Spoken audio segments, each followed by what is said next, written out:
Today will be presented by subject matter expert Dr. Kelly Colcutt. Dr. Colcutt is an assistant professor with UNMC's Infectious Disease and Critical Care Medicine Department. Dr. Colcutt is board certified in internal medicine, critical care medicine, and infectious diseases with a master's in clinical research. She has been invited to speak and present at numerous local, regional, and national events over the years. Before Dr. Colcutt begins, I'd like to inform you that the Speaker and Planning Committee have no relevant financial relationships to disclose. Bryan Health designates this live activity for a maximum of 1 AMA PRA Category 1 credits. Physicians to claim only the credit commensurate with the extent of their participation in the activity. This activity has been planned and implemented in accordance with the accreditation requirements and policies of the Accreditation Council for Continuing Medical Education, or known as ACCME, through the joint providership of Bryan Health and Nebraska Medical Association. Bryan Health is accredited by the Nebraska Medical Association to provide continuing medical education for physicians. Credit hours will be issued upon completion of the evaluation survey that you will receive as an email link after the webinar. Feel free to ask questions at any time via the question box on your control panel. Thank you and welcome, Dr. Colcutt. Hi, everyone. Thanks for tuning in today. And we will go ahead and get started. I titled the talk The Evolution of Sepsis because it is something that seems to be ever changing for us. As mentioned already, I have no relevant disclosures to this topic. And to review the objectives today, first we want to be able to assess the patient for signs and symptoms of sepsis, recognize and differentiate the severity of the sepsis spectrum, identify factors that increase patient risk of morbidity and mortality, prioritize early management in sepsis with a focus on antimicrobial therapy, integrate sepsis guidelines into patient care, and recognize new and ongoing advances in sepsis research. Recognition of sepsis is absolutely critical because we cannot treat what we do not see. Oftentimes when we see our patients coming into care, we have very limited data, such as a patient arriving into the emergency room who we know is febrile to 103 degrees Fahrenheit, has a blood pressure of 70/30, heart rate is tachycardic in the 140s, patient appears hypoxic on the O2 saturation probe, and has an altered mental status, appears clammy, but there's really not a lot of obvious injuries. And when we see this, even though this is the only information we have, we really need to be thinking about sepsis from the beginning. So when we talk about sepsis and just say the word, it's often a really loaded word for patients and providers alike. There's a lot of fear around the word and anxiety because of the concern for morbidity and mortality, the concerns for missing a diagnosis, the concerns for professional or financial repercussions to the individual and the health system if we miss sepsis and don't intervene. So from the individual all the way through the systemic level, it is a high-level concern and has really been on the forefront of a lot of initiatives currently. This is further complicated by the fact that the rules about what sepsis is and how to treat it continue to evolve and change. And although today I can't cover all of these aspects of sepsis and what's changing and how to fully manage it, I'm going to try to give you an update of key components that are really applicable to both our outpatient providers and our inpatient providers on what it means to diagnose and to get therapy started for sepsis. I always like to have a little touch of epidemiology to introduce things. And sepsis does remain a leading cause of death in the world and impacts millions of people each year. It causes approximately 10% of ICU admissions in areas that have true intensive care units. Approximately 1 in 4 patients who have sepsis or septic shock will die secondary to this. And it is a leading cause of expenditures, particularly in the world, but also in the United States. In 2013, which is one of the last data points I've seen, this was in the realm of around $26 billion spent on sepsis. So seeing sepsis can be difficult, and how do we really assess our patient for signs and symptoms of sepsis? Well, sepsis is a syndrome due to any infection and is defined by many different possible clinical manifestations, which does make it difficult. And that's what makes recognition so hard. We have multiple discrete data points, which I represent simplistically here with our tree. We have the patient's symptoms, their history, their vital signs, each exam finding, endless possible laboratory results, imaging tests, and more. And each of these are discrete like this tree. But in order to recognize sepsis early, we need to have clinical suspicion that it could be there for any patient, and we need to be able to step back from all of that discrete data points and see a greater picture.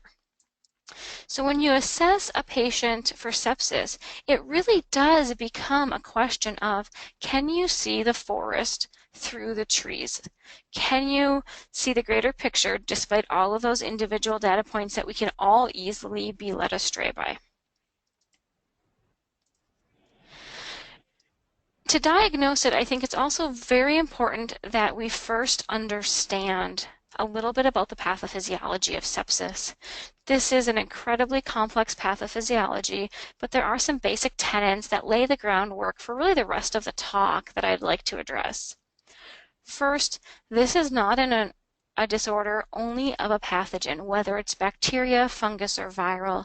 This is a disorder of the interaction between the pathogen and our patient. It's truly an issue of invader versus defender. And the patient brings with it a load of infecting organisms, the virulence factors it carries, the molecular signaling that interacts in the host's body, leading to the resultant infection. The host, however, brings its own interaction components to this with their environmental exposures, their age, their comorbid conditions and medications, such as having cancer and being on chemotherapy. And the genetic makeup that probably does play an integral role in the differences. And it really is this interplay that leads to a dysregulated response. And what is that dysregulated response? Well, it starts with a pro-inflammatory response, which results in complement and coagulation activation, cell death, and organ damage. At the same time, we have an anti-inflammatory response, and that's causing our innate cortisol release with a secondary immunosuppression from our own body, which puts us at increased risk of secondary infections while we're trying to fight the first infection, and impairs phagocytosis, which is also part of trying to innately kill the invading pathogen. So when we look at this, it is this dysregulation of trying to kill the pathogen while trying to prevent your body from hurting itself from inflammation that leads to what we see as our clinical manifestations of sepsis and septic shock. This is also why, when you take into account the individual pathogen factors and individual host factors, we can have two patients that both have Staph aureus bloodstream infection, and one patient will seem to do okay, and the next will be in florid multi-organ failure in the ICU with septic shock, and we can't explain the difference as well. So when we talk about how we discuss sepsis and how we differentiate the severity of sepsis, the classic definition we have learned and have teaching for years is that SIRS, the systemic inflammatory response syndrome, is really the gateway to all other sepsis definitions. And that was, as a reminder, having 2 of 4 clinical criteria based on temperature, heart rate, respiratory status, and white blood cell count. And then meeting 2 of 4 of those and a suspicion for infection or documented infection led to sepsis, increasing organ failure and hypotension, subsequently to severe sepsis and septic shock, respectively. But we've moved into a new arena where we've had to transition to new definitions. And one of the big questions is why? Well, sepsis is a syndrome but not based on a specific disease, and our body's manifestations of that response are what we're looking at to define, and that's very hard. SIRS isn't a response that is specific to infection, and it's a normal and not dysregulated response to anything that causes inflammation, including infection. This became more difficult because it's incredibly common for patients in the hospital to meet SIRS criteria, with percentages in the literature anywhere to 50 to 70% of patients at least meeting these criteria, making it very sensitive and arguably impractical to continue to use as a definition for sepsis. And sepsis and severe sepsis have been used nearly interchangeably in the literature, making it confusing for patients, for providers, for researchers to have a conversation about sepsis without having to stop and say, well, tell me exactly what you mean by that. So the goal was to develop a more discriminate definition that may improve our ongoing research definitions with less subjectivity, and that would then carry forward to clinical practice because how we treat sepsis would have a clearer definition.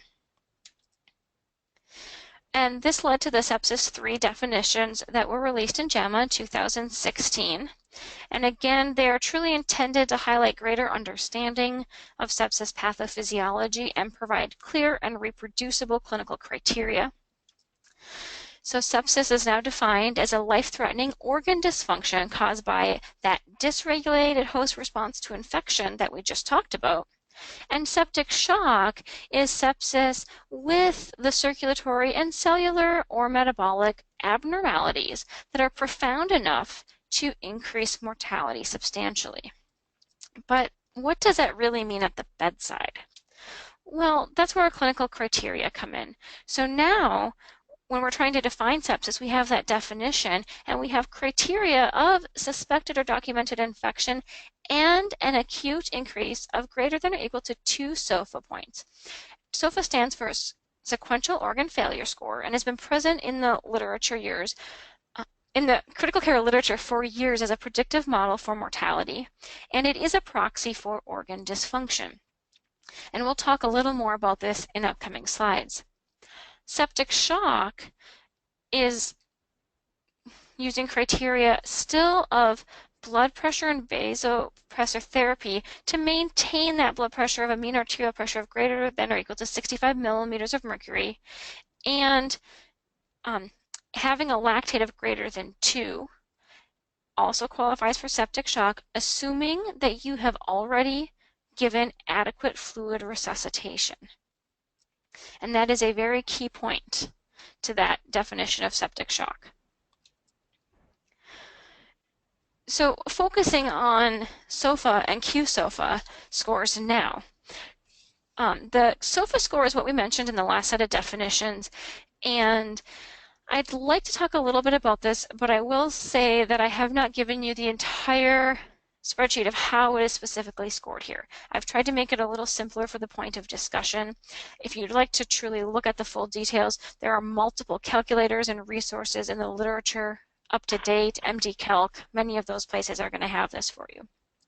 But this score is a score that goes from 0 to 24, and each of the categories that you see in the table are given a score of 0 to 4. And as we look through the respiratory status based on PaO2 and FiO2 ratios, platelet count, bilirubin level, mean arterial pressure and or vasopressor use, Glasgow Coma Scale, and then creatinine or urine output, you'll see that the majority of these require either a laboratory value or they require time. So you need to know that you need vasopressors, or you need to have at least an hour to report what the urine output would be. When the new definitions of sepsis came out, although they are using the SOFA score, the Q-SOFA score was introduced as a quick SOFA and a way to try and provide a score that could help us screen for sepsis quickly before we have those laboratory values or we let that time lapse. The Q-SOFA score was derived from some historical data in patients and was really intended to try and mirror a SOFA score risk for sepsis definition and organ failure definitions as close as it could. And as you can see here, we're a much shorter score, 0 to 3. We're talking about respiratory rate within a minute, a single blood pressure monitor, and whether or not you think the patient has altered mental status. And we'll talk about this in a little more depth here. I really like this image because I think it really shows where we have come with sepsis definitions. So we talked about SIRS and the fact that it's an appropriate response and it can respond to many things other than infection. And our definitions and clinical criteria have now moved to that next ring of infection where we're looking for infection and then trying to define sepsis and septic shock based on that. So how are these all really related? Well, as I mentioned, SIRS is very sensitive, but it's not very specific. The SOFA score is well established for mortality, but it does require lab work, like mentioned, and it doesn't account for chronic organ dysfunction. The Q-SOFA score is simpler, and it may be better than SIRS, but not better than SOFA necessarily outside of the intensive care unit. And because of these differences, there remains a lot of ongoing dispute regarding these. And that dispute is really focused on what is really better. Are we better to be oversensitive with the SIRS score and maybe find infection before we have organ damage from sepsis? Or are we better to narrow down our screening to be more sensitive for infection, but then we may already have organ damage by the time we detect it? And who should use what scoring system or screening system where? And this will continue to evolve over time as more and more literature comes out about these scores. But at the end of the day, everything that we're talking about here and all of the evolutions of our definitions and clinical criteria are focused on one thing: helping our frontline provider correctly identify sepsis. Why? Because early intervention before mortality arises from sepsis is critical and is related to trying to stop that organ dysfunction from that dysregulated inflammatory cascade series that we talked about on the pathophysiology slide. So now that we've talked about sepsis and what it is and our current definitions and the old definitions, I want to come back and really focus this portion of the talk on early sepsis management and resuscitation with prioritization of integrating the guidelines into clinical practice, which hopefully will also help increase compliance with the CMS core measures for sepsis and to really highlight antimicrobial therapy and source control as part of management.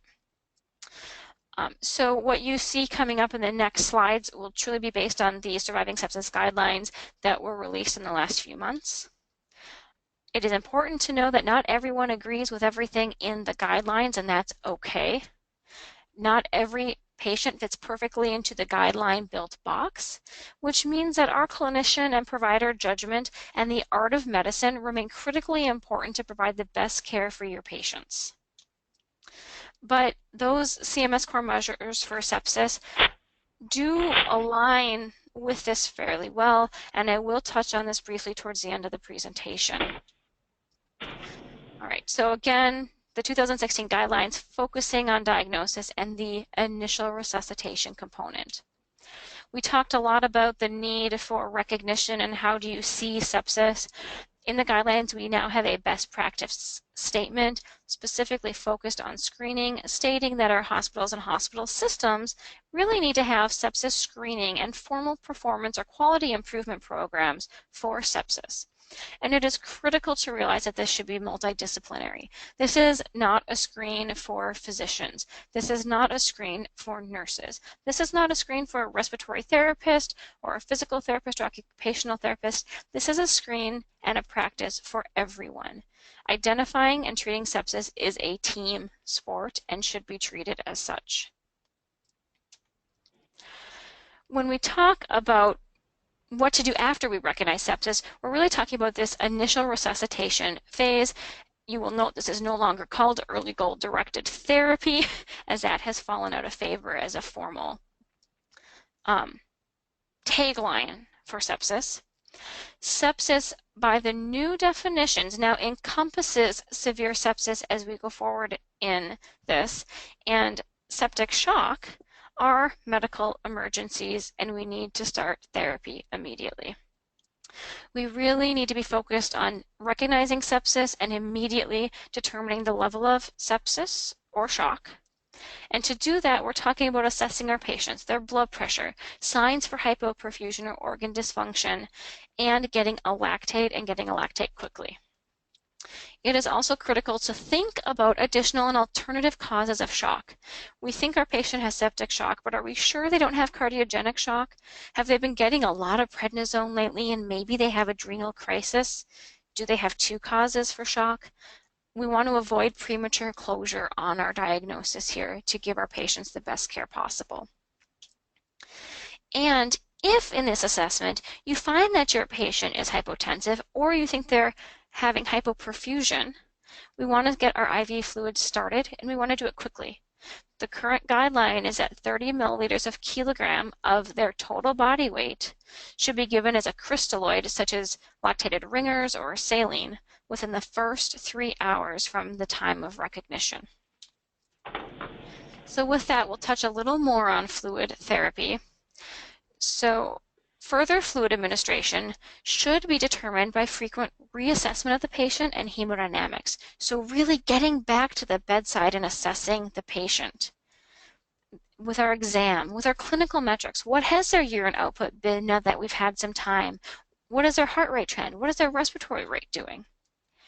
And it's important to know that static measurements that we have relied on for years, such as CVP or central venous pressure and SVO2, are no longer recommended targets for resuscitation in the guidelines. So what is? Now we're talking about dynamic measurements, and these I can't go into full detail on how to perform them. There's a lot of resources online and great videos that you can look at, but we're talking about examples such as pulse pressure variation, performing a passive leg raise, doing an IVC assessment by ultrasound. And if they do, by dynamic measurements, appear to be fluid responsive, then continuing to give further fluids because some patients will indeed need more than that 30 milliliter per kilo target. If you're giving a lot of crystalloid, which is not well defined what a lot means, but if you are, consider colloids such as giving albumin in addition. And it's important when we talk about why this is important for our patients to state here that early fluid resuscitation is associated with a decrease in inflammation, in vasopressor use, and mortality, and that 30 milliliter, I think I've been saying milligram, I truly apologize, 30 milliliter per kilogram bolus within the first 3 hours is associated with hemodynamic improvements at 6 hours and subsequent improvements in mortality. So that is why we have early fluids and why we have the volume that is recommended currently. If your patient is not responding to fluids and you need to start a vasopressor, I want this point to be ingrained. If you are starting a vasopressor, you are saying your patient is in septic shock, and your first 3 thoughts should be, what do I start? Norepinephrine, norepinephrine, norepinephrine. After norepinephrine, we can talk about additional agents that may be available. And how are we starting it? We are always starting with an initial mean arterial pressure of 65 millimeters of mercury. The guidelines do recognize that that may not be the ultimate perfect target for every patient, and this may need to be individualized. But in those first few critical hours, when we may not have all of the prior data and history of our patient, this is what we target. Okay? Second line pressors would be vasopressin or epinephrine. This is also a change and update in the guideline, so either of those are fine second line. Dobutamine should be considered if you have ongoing hypoperfusion despite giving your fluid resuscitation and vasopressor use. There are patients where perhaps you may consider this earlier depending on their underlying cardiac status. Dopamine should not be used early on, and it should only be used in very selected patients, perhaps those who have substantial bradycardia and patients who we think aren't going to have tachyarrhythmias such as AFib with RVR. There's also no role for dopamine for renal perfusion anymore. So really, when you're starting it, you're really thinking norepinephrine, and then you have some time to consider what to do next and what other pressors may be available. Now, I know not everyone always has norepinephrine available, and in those cases, we do the best we can, but we should be trying to focus on that vasopressor. And finally, if you start a vasopressor, you really want to be looking to place an arterial catheter as soon as possible to provide continuous blood pressure monitoring. As far as ongoing resuscitation, the other thing to talk about is lactate. We talked about getting that early lactate, but you do want to follow the lactate to normalization as a guide of successful resuscitation. Realize that lactate is limited. It is not a perfect measure for actual tissue perfusion. There are many reasons lactates may not normalize, but at this point in the literature, despite the limitations of lactate, the target of normalization of lactate is associated with decreased mortality. Moving on to diagnosis of sepsis. So again, we're back to a best practice statement, which is that microbiologic cultures, particularly blood cultures, are recommended prior to starting antimicrobials. You always want to make sure that you're getting appropriate cultures for your presumed source. So you're getting blood cultures, but you really are worried that it's from the urinary tract source. You want to get that urine culture as soon as possible. You always want to get 2 sets of blood cultures. This helps determine whether or not we have true bloodstream infection or whether we are dealing with contamination. One set of cultures does not help us as much in that setting, depending on what the culture yields. And do not delay antimicrobial agents if cultures cannot be obtained within the first hour. Which segues to antimicrobial therapy. We're giving this as soon as possible because, again, we're trying to intervene on that host and pathogen interaction of infection before the dysregulation that we talked about earlier takes place. Your goal is within the first hour. Why that golden hour? Well, because mortality increases with every hour your patient does not receive appropriate antimicrobial therapy. And I'm not talking a 0.5 to 1%. We're talking 5 to 10% increase of mortality for every hour. And when we're choosing the antimicrobial agents, we're thinking about broad spectrum to cover all likely pathogens based on our patient to the best of our ability. And we're thinking about how we dose our antimicrobial agents, thinking about the pharmacodynamics and pharmacokinetics. There's a lot of great information in the guidelines on this.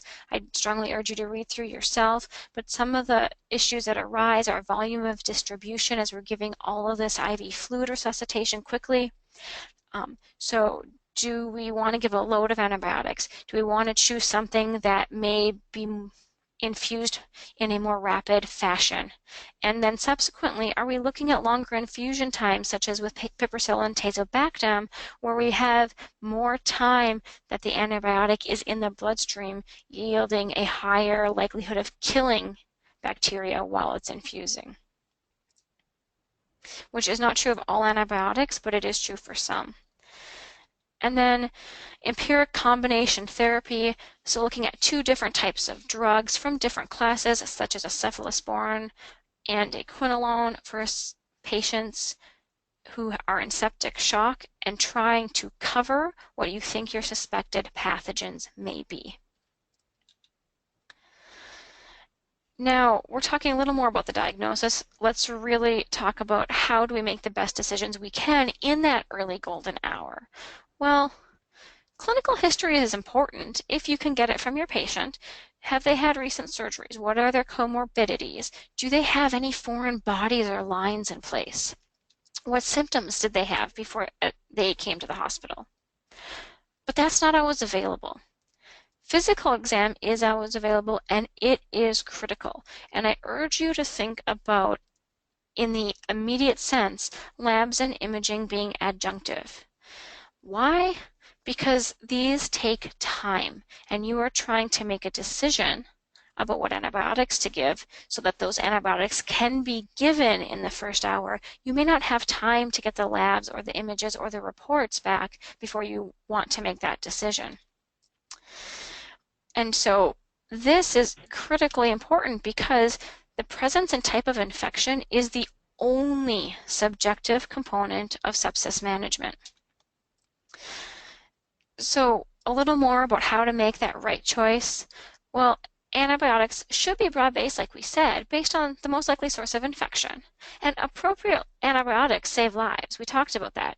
But that does tell us that inappropriate antibiotics aren't necessarily going to save lives. And broad-spectrum therapy is often a knee-jerk reaction. Broad-spectrum therapy does not mean vancomycin and piperacillin tazobactam for everyone. And I want to give a few examples of where we could make a critical mistake. So we have someone coming in with sepsis or septic shock who has severe community-acquired pneumonia. If you're truly focused on the infection at hand, the recommendations are actually ceftriaxone and azithromycin or levofloxacin, and vancomycin and piperacillin tazobactam cannot compensate for what this combination gives in the effect that azithromycin plays two roles here. One is it covers atypical agents. So with your community-acquired pneumonia patient, are you ordering urine antigens for strep, pneumo, and legionella? If you are, but you're not giving atypical coverage, you're looking for a diagnosis, but not actually covering all of the pathogens you're suspecting. In addition, azithromycin has some immunomodulation in pneumonia, specifically for community-acquired pneumonia, that may render benefit for your patient. Another example is meningitis. So for common bacterial meningitis from the community, vancomycin and ceftriaxone plus or minus ampicillin are the antibiotics recommended. Piperacillin tazobactam is not recommended for meningitis. It is not recommended for brain abscess. It is not one of the listed first-line agents to be using. So there will always be caveats in situations where you're going to choose differently from these examples, and that's okay. But every time you go to order antibiotics or you go to give and administer the antibiotics, I really want you to think, am I making the best choice in this situation?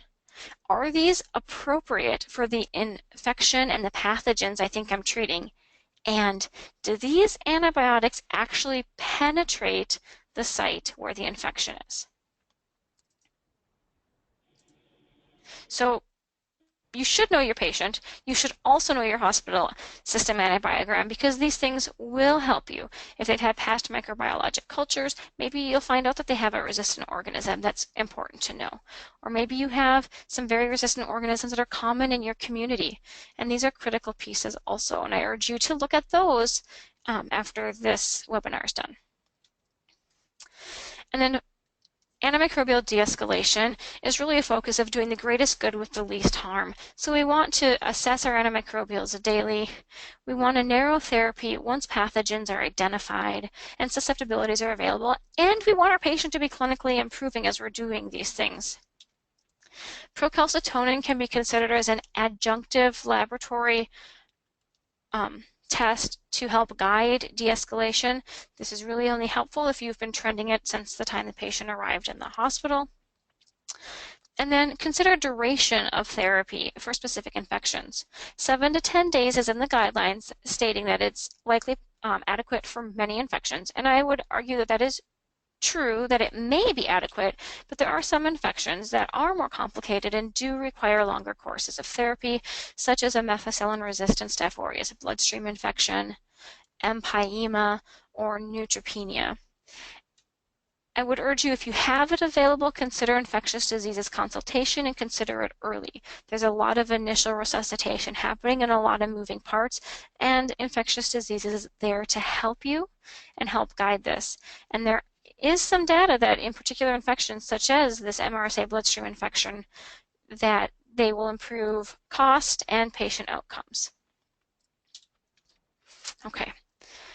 Finally, the detective work of source control and how that relates to the guidelines. So what is this and why is it so critical? Think back to our host versus pathogen slide. While that fight is continuing, we're starting therapy trying to abort the dysregulation. And here, initially, you should think again as antibiotics as adjunctive but not curative. Okay, so you're trying to find in every patient, is there an anatomic diagnosis of infection, and identify or exclude the need for specific source control. Well, what does that really mean? I like this phrase for it: make what's inside out again. And how quickly do you want to do that? You want to do that within 12 hours. But what do I mean? I mean, if you have a central line exit infection, you need to be thinking about taking the line out because all the bacteria is in the bloodstream and we want to get that burden of infection out. Empyema with a chest tube, necrotizing fasciitis or peritonitis may need to go to the operating room to really remove the bulk of the infection and then let the antibiotics come up and kill off the rest of the pathogens. And with that, we move towards our CMS core measures that I promised we would talk about. I really want to comment on the fact that I know all hospital systems are scrutinizing this and everyone is struggling to meet these. No system is perfect. The goal is to try to continually improve our quality of care, and that does come with compliance of these bundles currently. As you look through this with the first 3 hours in all sepsis patients, we're talking about getting a lactate, getting cultures, getting antibiotics in, and giving fluids. These are all points that we have discussed as far as what is in the guidelines, so they are concordant. However, the definitions CMS uses for sepsis are not those new Sepsis 3 definitions. They are still that old definition that is looking at SIRS through sepsis, severe sepsis, and septic shock. This may be changing, but be aware that there is a discordance here. And then within 6 hours, in patients who have severe sepsis and septic shock, we want to evaluate our hypotension. I apologize, this is number 2, but after the fluid challenge, determine based on our bedside exam and some of our metrics, which here CMS still includes CVP and SCVO2, whether or not we think our patient is going to be fluid responsive, and then either give more fluids or start vasopressors. And it is critical to document in the patient's chart the time and what type of exam you have done and what your decision is. And then again, reassessing lactate if that initial value was elevated. So beyond the bundle, what else is in the guidelines that we're not talking about today? There's a lot. Again, I strongly urge you to go through these. Steroids, mechanical ventilation, blood products, sedation, analgesia recommendations, glucose management, renal replacement therapy, are DVT and stress ulcer prophylaxis, nutrition, and then goals of care. And I do like to stop here and stress goals of care because this is more than a code status. This should be done early, and it really is the conversation with the patient and the family and the team that says, you might get worse. We might have to transfer you to the ICU. We might even have to transfer you to another hospital. And we're going to start with these pieces. We're going to come back and see how you're doing, and we can have further discussions in so many hours based on how things are going. And that really settles the anxiety for the providers, the patients, and the families. It gives everyone a collaborative plan, and it sets the stage for the next discussion, regardless of whether the patient's getting better, which we hope, or in the event that the patient's getting worse, they know more conversation is coming and that this was possible. Okay. And then before we get to our questions, just a few comments on outcomes. Despite continued challenges with our definitions and changing of guidelines, we have actually gotten better with sepsis. 20 to 30 years ago, our mortality was closer to 50%. The most recent studies are indicating that 20 to 30%, which relates back to that 1 in 4 we talked about at the very beginning. Participation in the Surviving Sepsis Campaign Initiative, which, as I showed you, correlates reasonably well with the CMS core measures, does have a decrease in the odds of mortality, even if participation is not full. So doing pieces of this as we try to get better with every patient, every time we do some of these things, we are helping our patients, okay? And then regardless of the challenges we're all facing, focusing on that early identification and early intervention and management is truly critical to improving our mortality. Sepsis survivorship is something I can't go into depth here, but this is the fact that as more patients survive sepsis and septic shock, they do not go back to the state of health they were in preceding the infection.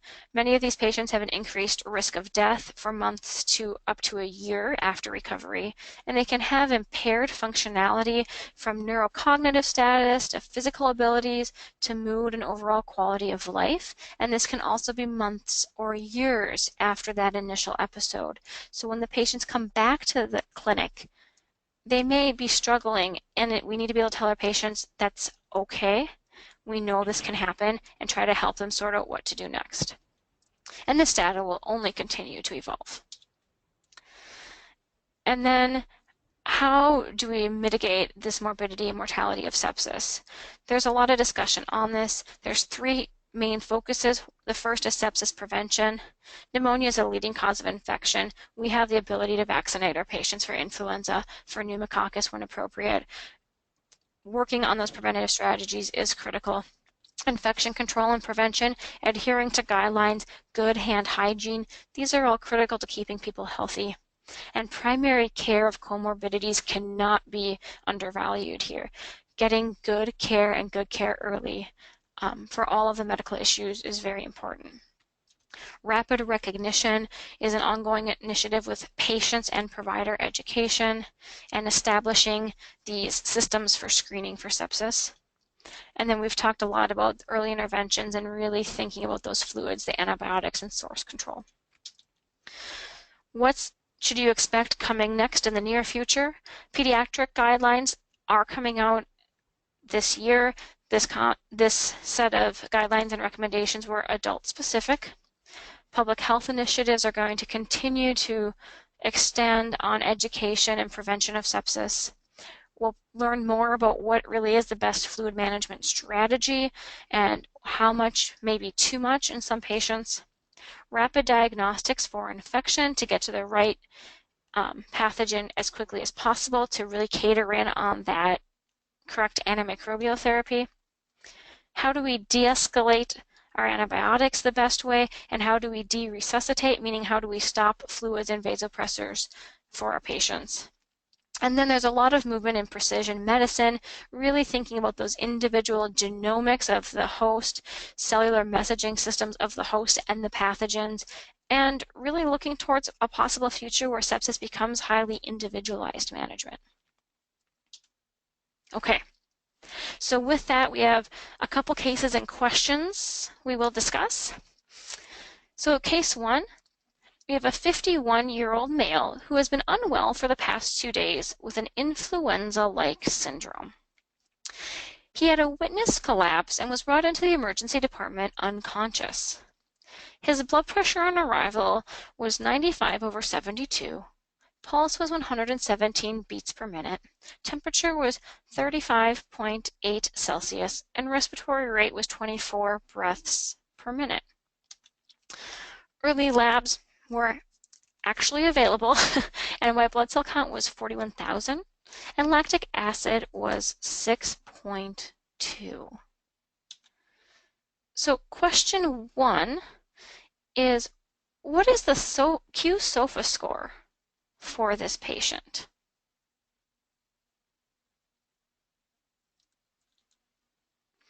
And hopefully you're seeing the polling screen.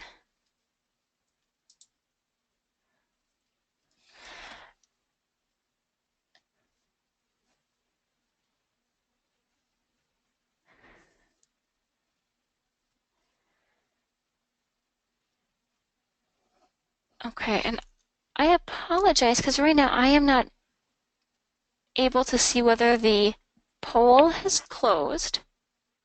Not yet. We're about 42%, Kelly, so I'm just waiting to see if we get. Oh, there's 50. I'll Okay, close great. it. Perfect. Okay, so our polling has closed, and I'm going to move on to the answer. So our Q-SOFA score for this patient was 3.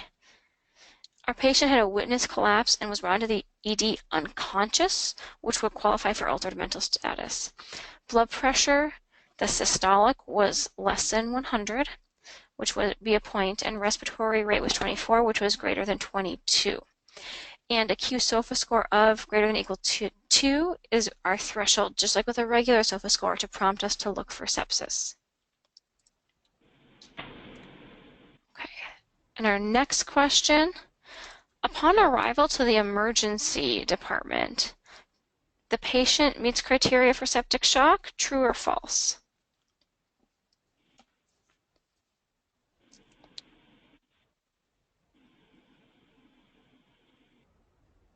You got about 25% in so far. Okay, at least half have voted now. Okay, so it sounds like we have about half of our voting in here.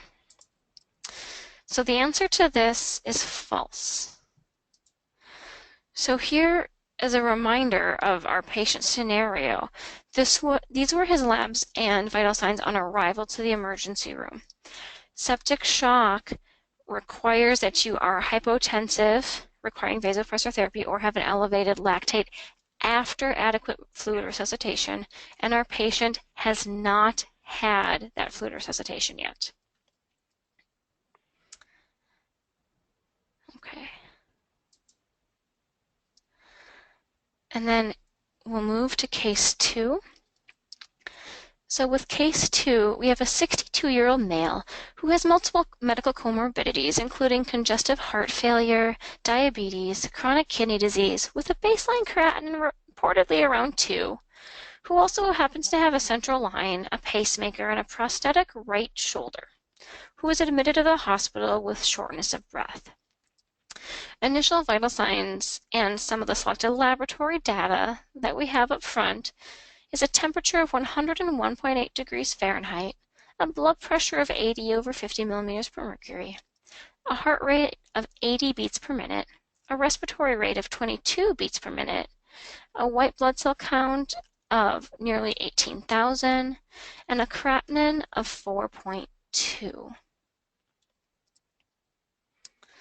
So for this case, question 3 is, which of the following would be recommended for initial resuscitation based on current guidelines? Measure SpO2 via a pulmonary artery catheter, administer antibiotics within 90 minutes, obtain microbiologic cultures after antibiotics are administered, measure a lactate level, or administer 20 milliliters per kilogram of IV fluids. Okay, our poll is open.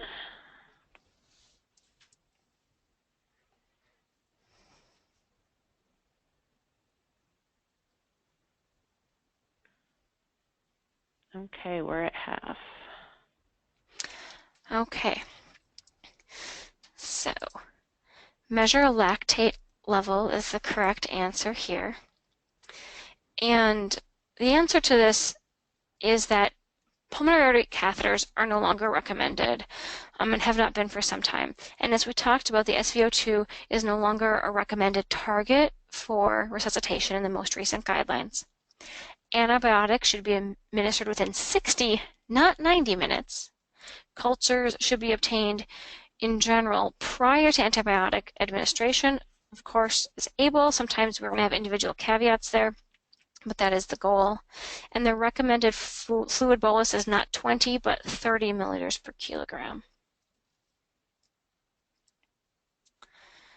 Okay. And then question 4. After a normal saline bolus of 30 milliliters per kilogram, the patient has a blood pressure of 85 over 50 millimeters per mercury. What is the next best step? 1. Give another liter of normal saline now. 2. Order a stat echocardiogram. 3. Start norepinephrine. 4. Perform a passive leg raise. Or 5. Order hydrocortisone 50 milligrams IV every 6 hours. Okay, we're almost to 50% here. Okay. Okay, that was quick. All right, so the correct answer here is to perform a passive leg raise. And the answer to the question is after the initial fluid bolus, we're really going back to this bedside frequent reassessment of our hemodynamics and focusing on those dynamic measurements such as the passive leg raise that was listed as an option to determine whether or not our fluid is still fluid responsive or not. Another fluid bolus should not be given without reassessment of fluid responsiveness. An echocardiogram may be appropriate for this patient because we know he has congestive heart failure. But given the emergency setting and suspicion for sepsis, fluid responsiveness should be evaluated first, even in the setting of heart failure and chronic kidney disease, and fluids should be administered if responsive, even with those comorbidities. Norepinephrine would be the correct first choice. Vasopressor, again, I hope that's well ingrained, but only after fluid resuscitation has failed to restore blood pressure to goal.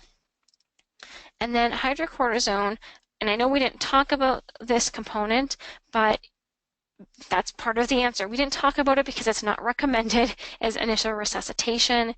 It is never recommended for septic shock alone prior to initiation of vasopressors for sepsis. And with that, I want to thank you all for your time. There is some time left if we have questions from the audience or any other comments. This is my contact information if you'd like to contact me after the fact. I do have one question we did receive. It is, what is the benchmark for sepsis readmissions? I cannot seem to find anything in the literature. I don't think that we have that data in a way that could be generalized out. I think there are some individual institutions that are looking at that. It's gaining increased recognition, but that is not data that I have seen, and there is not anything in the guidelines or by CMS core measure currently on what the readmission rate should be for sepsis. And I think that also is very difficult because of the variances of patient populations at different hospital centers and in different areas of the country.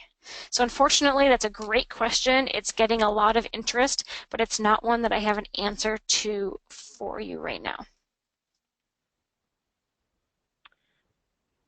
Are there any other questions? If so, please type them into the question box and we'll get them answered. Give a few more minutes here.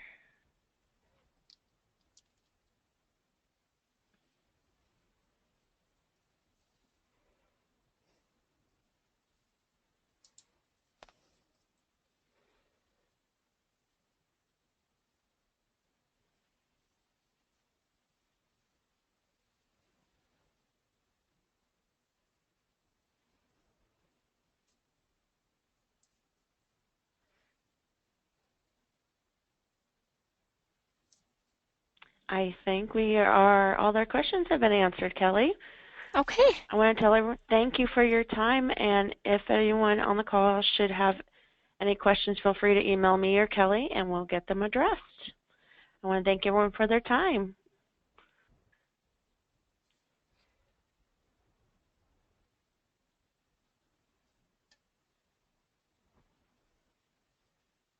Thank you, Kelly. You have a great day. Sorry, I didn't know if we had everybody on the line still or not. But thank you very much.